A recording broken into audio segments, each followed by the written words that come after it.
मृत श्रमिकों परिवार को मिला चाकरी सह क्षतिपूरण। सुंदरगढ़ जिला राजगांगपुर ब्लॉक कुनमुर पंचायत संलग्न जामपाली अंचल OISL iron and steel limited कारखाना कार्यरत श्रमिक तथा बड़गुड़ियाळीर बासिंदा सत्यानंद वारा 24 वर्षीय कारखाना भितर गाड़ी माल ओह्लाउथिबा बेले तांको उपरे लोडर चढ़ी जिबारु से घटनास्थल रे मृत्युवरण करथिले।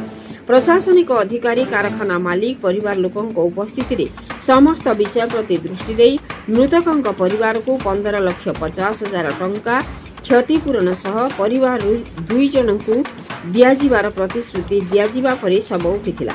तेबे एही कारखाना बारंबार विभिन्न दुर्घटना श्रमिक माने प्राण हराउथवा नै पूर्व नजीर रहिछि।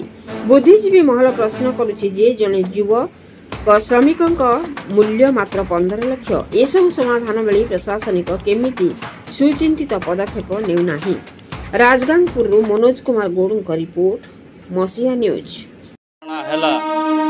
सेटा मो सान भाई थला ता ना होचे सत्यानंद बड़ा तो OISL कंपनी रे से काम करथला तो काली रो जो दुर्घटना रु तांको मृत्यु हो जाइछि।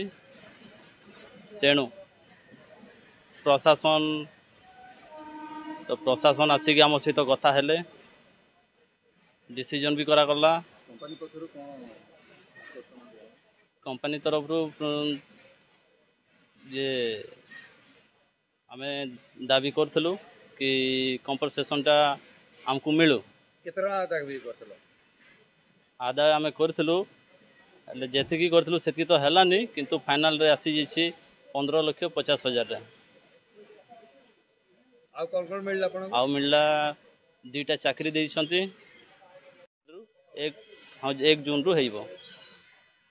आपण मसीहा न्यूज यूट्यूब चैनल को सब्सक्राइब कलेनी कि जदि करि नाहंती एबे करि नियंतु।